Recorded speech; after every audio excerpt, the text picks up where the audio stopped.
तो hello everyone, मेरा नाम है ऋषभ चौबे और मैं क्लास 10 तक के बच्चों के लिए अप टू क्लास 10 उन बच्चों के लिए इंग्लिश, सोशल साइंस और मैथ्स पढ़ाता हूँ क्लास 10 तक के बच्चों के लिए। तो आज हम डिस्कस करने वाले हैं क्लास 10 का एक चैप्टर जो कि साइंस का है, जिसका नाम है इलेक्ट्रिसिटी। तो अब शुरू करते हैं हम उस चैप्टर को। तो सबसे पहले मैं जब किसी चैप्टर को पढ़ाता हूँ या फिर किसी टॉपिक को खुद पढ़ता हूँ तो मैं क्या ट्राई करता हूँ, उस चैप्टर के टाइटल के बारे में नॉलेज ले लेना। क्योंकि चैप्टर का टाइटल आखिर में होता क्या है, पूरे चैप्टर की वन लाइन में समरी होती है। एक चैप्टर का टाइटल उस चैप्टर का वन लाइन में समरी होता है या फिर वन वर्ड में एक तरह से समरी होता है। तो अगर हम उस टाइटल को थोड़े समझ लें तो हमें उस चैप्टर का एक रफ आइडिया लग जाता है। तो इसी तरह हम इस चैप्टर के बारे में, जिसका नाम है इलेक्ट्रिसिटी, उसके टाइटल के बारे में हम जानेंगे। तो हम अगर देखें तो हम पाते हैं कि इलेक्ट्रिसिटी को ही क्या कहते हैं, इलेक्ट्रिक करंट कहते हैं। तो ठीक है, हमने कह दिया कि इलेक्ट्रिसिटी या फिर इलेक्ट्रिक करंट। हमें सबसे पहले जानना होगा इनमें प्रेजेंट वर्ड्स के बारे में। करंट क्या होता है? अगर हम करंट के बारे में जानेंगे ही नहीं, हमारे दिमाग में एक है, ठीक है, करंट मतलब बिजली, ठीक है, लेकिन करंट एक्चुअली में इस वर्ड का मीनिंग क्या होता है? क्या ये सिर्फ इलेक्ट्रिक इसके मतलब सेंस में ही रेस्पेक्ट में ही यूज़ होता है या किसी और चीज़ का भी करंट हम देख सकते हैं? तो अगर हम करंट के बारे में जानना चाहें तो हम ये पाएंगे कि करंट शब्द का मीनिंग होता है फ्लो ऑफ समथिंग। करंट शब्द का मीनिंग जो होता है, आप अगर देखेंगे तो इस करंट का मतलब होता है फ्लो। और अब अगर हम देखें, ये करंट का मतलब हो गया फ्लो, तो इलेक्ट्रिक की करंट का मतलब है flow of electricity. Flow of electricity, electric current का मतलब क्या हो गया है, फ्लो ऑफ इलेक्ट्रिसिटी या फिर इलेक्ट्रिक चार्जेस। आपने ध्यान दिया होगा कि मैंने एक वर्ड किया चार्जेस, उसके बारे में हम जानेंगे। अब फ्लो ऑफ इलेक्ट्रिसिटी हो गया जिसे हम कहते हैं इलेक्ट्रिक करंट। क्या करंट किसी और चीज़ का भी हो सकता है? हो सकता है, बिल्कुल। हमने सुना होगा कि flow of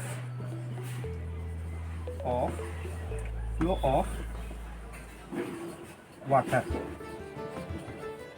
flow of water को हम क्या कहते हैं, वाटर करंट।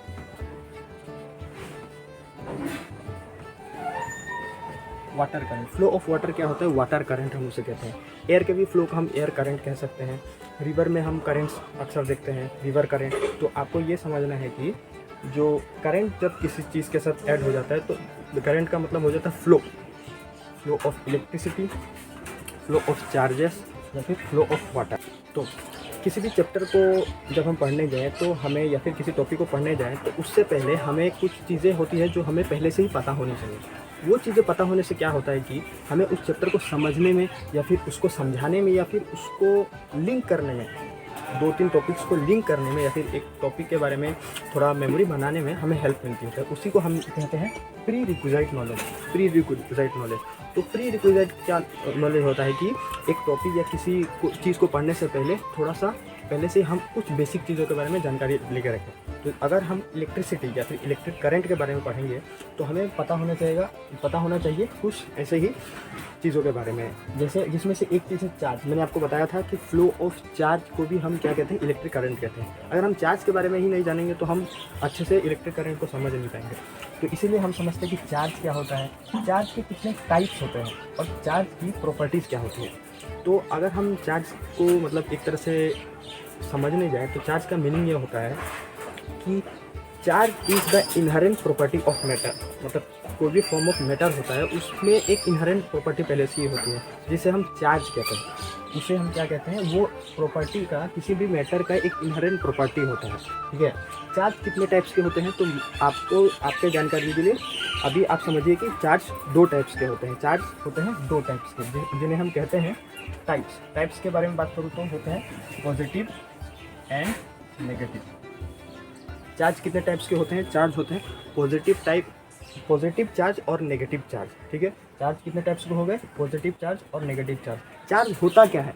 किसी भी मैटर का एक इनहेरेंट प्रॉपर्टी होता है, मतलब उसमें पहले से ही मौजूद किसी भी मैटर का, जैसे ग्रेविटी एक प्रॉपर्टी का, एक फॉर्म ऑफ मैटर का इनहेरेंट प्रॉपर्टी है, वैसे चार्ज भी क्या होता है कि वो उसका किसी भी प्रॉपर्टी का इनहेरेंट मैटर होता है। चार्ज पॉजिटिव हो सकता है, नेगेटिव हो सकता है, चार्ज न्यूट्रल भी हो सकता है, लेकिन फिलहाल हम समझेंगे पॉजिटिव और नेगेटिव को जान के। न्यूट्रल चार्ज भी होता है, एग्जिस्ट करता है। अब देखिए, प्रॉपर्टीज़, चार्ज का प्रॉपर्टीज़ क्या होता है। तो अगर हम प्रॉपर्टीज़ के बारे में बात करें चार्ज के बारे में, तो कुछ ऐसे प्रॉपर्टीज़।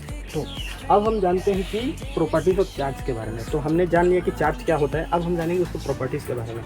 तो सबसे पहले प्रॉपर्टी क्या है, like charges repel. Like charges, like का सबसे पहले हम मतलब जान लेते हैं और रिपेल का मतलब जान लेते हैं, उसके बाद हम इस पॉइंट को आराम से समझेंगे। लाइक मतलब सेम, जैसे प्लस और प्लस, माइनस और माइनस, ये हो गए। प्लस और प्लस क्या है, लाइक चार्जेस है, मतलब सेम चार्जेस है, ठीक है। माइनस और माइनस क्या है, लाइक चार्जेस यानी कि सेम चार्जेस है, ठीक है। तो लाइक चार्जेस क्या होता है, लाइक चार्जेस रिपेल। रिपेल का मतलब एक दूसरे को आना में अवॉइड करते हैं। जब हम देखते हैं मैग्नेट से, आपने ऑब्जर्व किया होगा मैग्नेट से खेलते वक्त कि क्या होता है कि जब दो मैग्नेट के दो नॉर्थ पोल्स को, लाइक पोल्स, आपने पढ़ा होगा मैग्नेटिज्म में अगर, तो नॉर्थ पोल यानी कि लाइक पोल्स को हम पास लाते हैं, हमें एक तरह का रिपल्सन फील होता है, मतलब वो चिपकना नहीं चाहते। और अगर हम नॉर्थ और साउथ को लाते हैं वो फट से चिपक जाते हैं। तो इस पॉइंट में चार्जेस भी सेम प्रिंसिपल फॉलो करते हैं, ठीक है। तो लाइक चार्जेस रिपेल, यानी कि जो सेम चार्जेस हैं वो क्या करेंगे, रिपेल करेंगे, यानी कि minus repels minus, negative repels negative, and likewise positive repels positive. अब सेकंड पॉइंट क्या है, सिमिलर है, अनलाइक चार्जेस अट्रैक्ट, यानी कि जो डिफरेंट चार्जेस होते हैं, यानी कि प्लस और माइनस को अगर हम चार्ज को लाएंगे तो वो क्या करेंगे, चिपक जाएंगे, एक दूसरे को अट्रैक्ट करेंगे, ठीक है। तो like charges repel, unlike charges attract, ये बहुत ही सिंपल पॉइंट है। अब और एक चीज़ जानना क्या ज़रूरी हो जाता है कि चार्ज जो है वो कंजर्वेशन वाला प्रॉपर्टी जो फॉलो करता है, आपने पढ़ा होगा law of conservation of mass, ऐसा तरीका से। तो क्या है कि charge can neither be created not destroyed, but can only be transferred, but can only be transferred, ठीक है। तो charge can neither be created और destroyed but can only be transferred, यानी कि अगर एक चीज़ में चार्ज है, ठीक है, चार्ज किसी चीज़ में पॉजिटिव चार्ज है, अब हम किसी मीन्स के ज़रिए हम ऐसा नहीं कर सकते कि हमने उस चार्ज को एक तरह से ये वाइप आउट कर दिया। हम क्या कर सकते हैं, उसको किसी न्यूट्रल बॉडी के साथ सामने ला के क्या कर सकते हैं, हम उसका चार्ज को ट्रांसफ़र करा सकते हैं, मतलब ऐसा हम कर सकते हैं कि उसे ट्रांसफ़र करा सकते हैं, लेकिन चार्ज को ना ही क्रिएट कर सकते हैं ना ही डिस्ट्रॉय कर सकते हैं, उसे क्या कर सकते हैं, ट्रांसफ़र कर सकते हैं, ठीक है। जैसे आप मान के चलिए कि आपके पास एक ग्लास है या फिर एक जग है जिसमें 1 लीटर पानी है, और दूसरे जग में जो है आप क्या कर सकते हैं, आपके पास आधा लीटर पानी है। दोनों जग जो है, एक में आपके पास 1 लीटर है, एक में आधा लीटर है। अब आप वो पानी को चार्ज के रूप में देखिए। अब अगर मैं चाहूँ, मुझे चाहिए कि जो पहला बोतल है या फिर पहला जग है उसमें चार्ज ना बचे, तो मैं उस वाटर को वाइप आउट नहीं कर सकता, कि उस वाटर को मैं डिलीट नहीं कर सकता, लेकिन मैं क्या कर सकता हूँ, उसमें से वो पानी लेके मैं 1 लीटर पानी दूसरे एक जग में डाल सकता हूँ। अब उसमें क्या बचा, उसमें 0 वाटर बचा, यानी कि न्यूट्रल बन गया वो, इस तरह से। तो ये आपको जानना ज़रूरी है, ठीक है। अब ये हमारा हो गया प्रॉपर्टीज ऑफ चार्ज। अब चार्ज के साथ हमें इस चैप्टर में और एक चीज़ के बारे में ध्यान देना पड़ेगा, वो चीज़ है यूनिट्स, क्योंकि जब हम ऐसे टॉपिक्स पढ़ते हैं, इलेक्ट्रिसिटी हो गया, मैग्नेटिज्म हो गया, तो उसमें हमें यूनिट्स को लेके खास जानकारी होनी चाहिए। तो अब हम जानेंगे कि चैप्टर में अब हम प्रोसीड करें, क्योंकि हमें चार्ज के बारे में पता चल गया है। अब हम जान गए हैं कि चार्ज क्या होता है। अब हम जानेंगे कि इलेक्ट्रिक करंट को कैसे डिफाइन किया जाता है, इलेक्ट्रिक करंट एग्जैक्टली होता क्या है। ये तो हमने समझ लिया कि flow of charge electric current होता है, लेकिन हम उसे कैसे डिफाइन कर सकते हैं, इलेक्ट्रिक करंट का ऐसा यूनिट क्या है, ऐसा यूनिट का क्या सिग्निफिकेंस है, ऐसा यूनिट को कैसे डिफाइन किया जाता है, उसका भी एक प्रोसेस है। तो अब हम उसके बारे में जाते हैं। तो अब हम देखते हैं इलेक्ट्रिक करंट। अब मैंने यहाँ पे लिखा है इलेक्ट्रिक करंट और इलेक्ट्रिसिटी, दोनों सेम ही टर्म है, तो आप कंफ्यूज मत होइएगा। तो सबसे पहले हम जानते हैं कि इलेक्ट्रिक करंट जो है उसका डिफिनेशन क्या होता है, इलेक्ट्रिक करंट को हम डिफाइन कैसे कर सकते हैं। आप उसको समझ तो गए कि इलेक्ट्रिक करंट क्या है, फ्लो ऑफ चार्जेस है, फ्लो ऑफ चार्जेस है। तो अब हम जानेंगे कि इलेक्ट्रिक करंट जो है उसको डिफाइन कैसे किया जाता है, ठीक है। अब नेक्स्ट, तो सबसे पहले हम डेफिनेशन के बारे में बात करें। तो इलेक्ट्रिक करंट को हम ऐसे डिफाइन कर सकते हैं कि electric current can be defined as charge या फिर amount of charge passing through an area per unit time. अब ये तो हो गया डेफिनेशन, ये आप ठीक है मेमोराइज करेंगे, लेकिन इसे हम समझ लेते हैं थोड़ा सा कि जो है इलेक्ट्रिक करंट को डिफाइन कैसे किया जा सकता है। तो सबसे पहले अगर हम देखें तो हम पाएंगे कि इलेक्ट्रिक करंट क्या है। मतलब मान के चलिए एक्स अमाउंट ऑफ चार्ज अगर एक पर्टिकुलर वायर, एक वायर का ऑब्वियसली एरिया होगा, उस वायर के एरिया से अगर जितने टाइम में पास होगा तो उसी के रेशियो को हम क्या कहेंगे, करंट कहेंगे। लास्ट डेफिनेशन को कट कर देना। तो अब हम समझते हैं सबसे पहले कि ये इलेक्ट्रिक करंट का डेफिनेशन क्या होता है। तो जैसा कि आप देख रहे हैं कि इलेक्ट्रिक करंट का डेफिनेशन क्या होता है कि amount of charge passing through an area पर यूनिट टाइम। तो जैसा कि आप जानते हैं किसी भी एक वायर का एरिया होगा, तो इलेक्ट्रिक करंट को हम कैसे डिफाइन कर सकते हैं, अमाउंट ऑफ चार्ज यानी कि एक पर्टिकुलर चार्ज जब उस पर्टिकुलर एरिया से एक फिक्स टाइम में पास होगा तो उसी को हम क्या कहेंगे कि इलेक्ट्रिक करंट पास हो रहा है। यानी कि देखिए इसे हम सिंबल्स के जरिए कैसे रिप्रेजेंट कर सकते हैं। करंट को हम कह सकते हैं, सिंबलाइज कर सकते हैं आई से। करंट को हम सिंबलाइज करते हैं आई से, और चार्ज को हम करते हैं क्यू से, और हम टाइम को करते हैं टी से। तो अब हम पाएंगे जो है current equal to charge per unit time. यानी कि हम लिख सकते हैं I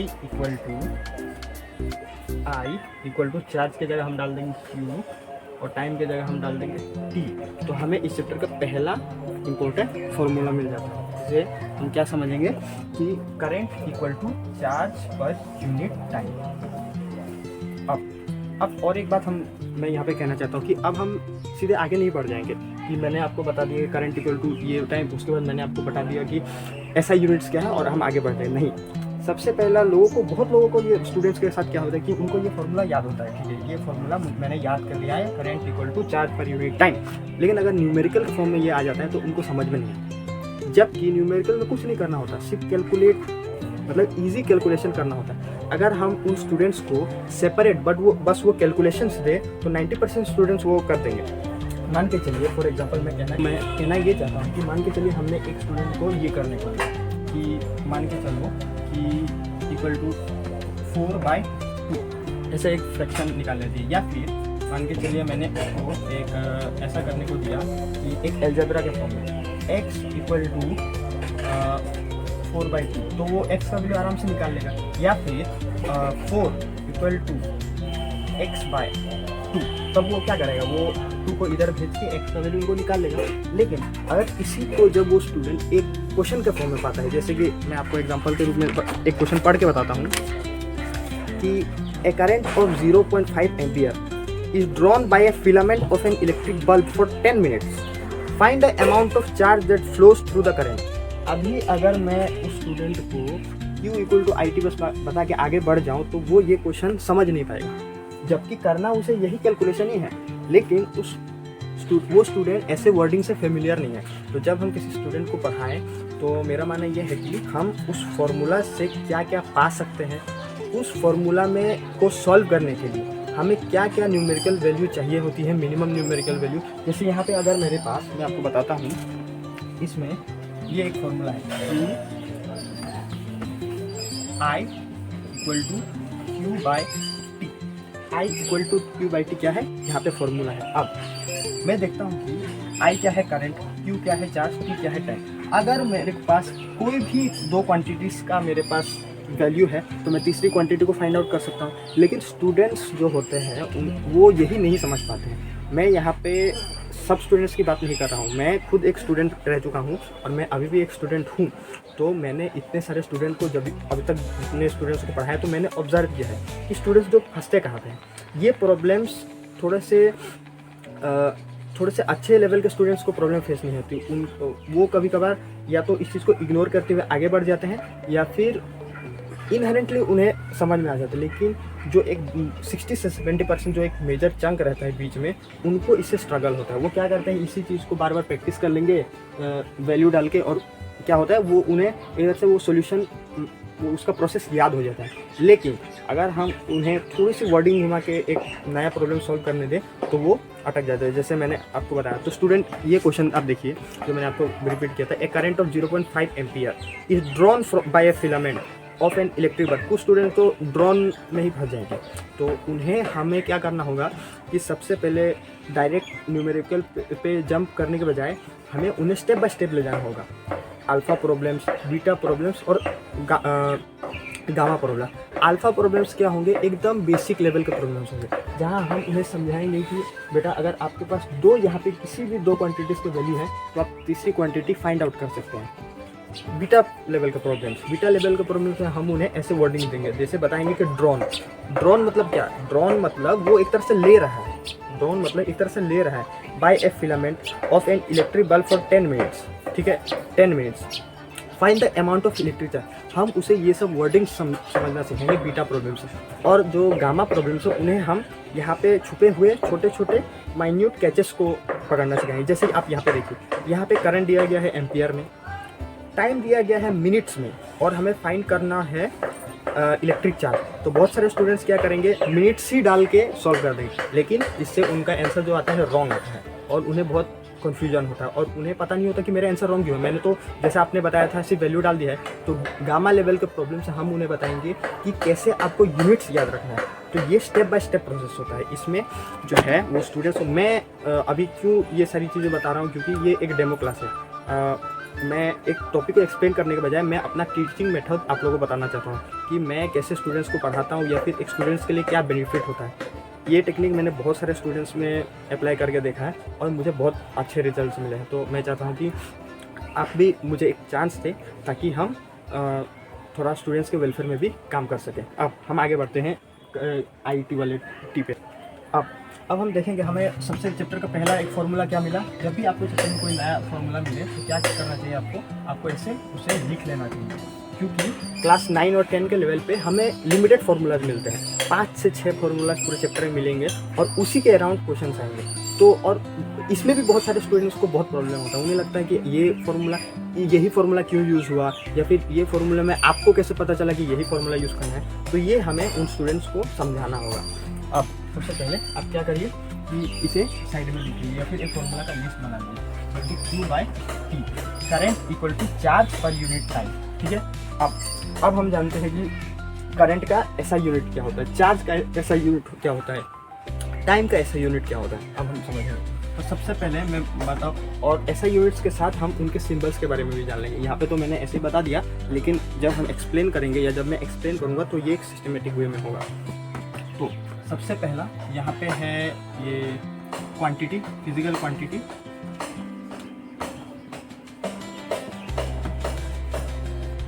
उसके बाद यहाँ पे आ जाएगा उसका सिंबल और यहाँ पे आ जाएगा उसका ऐसा यूनिट। अब फिजिकल क्वांटिटी भी मैं बहुत सारे स्टूडेंट्स को बता देना चाहता हूँ कि फिजिकल क्वांटिटी क्या होता है। जो क्वांटिटीज़ होती हैं जिन्हें हम फिजिकली मेजर कर सकते हैं या फिर जिन्हें हम किसी स्केल के जरिए मेजर कर सकते हैं, उन्हें हम फिजिकल क्वांटिटीज़ कहते हैं। फॉर एग्जांपल ये मार्कर है, इसका एक फिक्स लेंथ है, मैं एक स्केल के जरिए इसको मेजर कर सकता हूँ। तो ये क्या है, लेंथ जो हो गई वो एक फिजिकल क्वांटिटी है। अब मान के चलिए मैं ये लेक्चर कितना लंबा ले रहा हूँ, मुझे ये मेज़र करना है। तो मैं क्या करूँगा, जब मैंने स्टार्ट किया और जब मैंने ख़त्म किया उसको नोट करूँगा, और बीच का जो टाइम है उसको मैं एक वॉच के ज़रिए मेज़र कर पाया। तो उसको ये टाइम भी क्या है, एक फिजिकल क्वांटिटी है। वैसे ही करंट भी एक फिजिकल क्वांटिटी है। करंट को किससे मेज़र किया जाता है वो भी हम देखेंगे। जैसे लेंथ को एक रूलर से हम मेज़र कर सकते हैं या फिर एक स्केल से मेज़र कर सकते हैं। करंट को भी किसी चीज़ से मेज़र किया जा सकता है, वो भी हम समझेंगे। तो आगे हम जानते हैं। तो सबसे पहला फिजिकल क्वांटिटी जो हमें मिला है वो है करंट यानी कि इलेक्ट्रिसिटी। अब उसके बाद हम बात करेंगे चार्ज की, उसके बाद हम बात करेंगे टाइम की। आगे जाकर हमें और क्वांटिटीज़ मिलेंगी, जैसे कि पोटेंशियल डिफरेंस, जैसे कि वर्क डन, उसके बाद ऐसे बहुत सारे क्वांटिटीज मिलेंगे, लेकिन हम क्या करेंगे, इसको सिस्टमेटिक वे में करेंगे। पहले हम इन सारी चीज़ों को समझ लेंगे, उसके बाद हम इन पे न्यूमेरिकल्स करेंगे और फिर हम आगे बढ़ेंगे। तो सबसे पहले करंट का सिंबल क्या है? करंट का सिंबल है आई। ये आपको याद रखना होगा कि करंट को आई से रिप्रेजेंट किया जाता है। चार्ज को क्यू से रिप्रेजेंट किया जाता है। चार्ज को क्यू से रिप्रेजेंट किया जाता है। उसके बाद टाइम हो गया टी। टाइम क्या हो गया? टी। अब हम इनके एसआई यूनिट्स के बारे में बात करते हैं। करंट का एसआई यूनिट क्या हो गया? एम्पियर। एक साइंटिस्ट के ऊपर यह नाम रखा गया है। चार्ज का है कूलम। ये भी एक साइंटिस्ट के ऊपर रखा गया है। और टाइम का क्या है? Second. Ampere, coulomb, second. Ampere का सिंबल क्या हो गया? एम्पियर का सिंबल हो जाएगा ए, कॉलम का हो जाएगा सी और टाइम का हो जाएगा स्मॉल एस। तो ये इसके सिंबल्स और इनके एसआई यूनिट्स हैं। तो अब तक मैं आज के लेक्चर में मैं इतना ही पढ़ाना चाहता हूँ।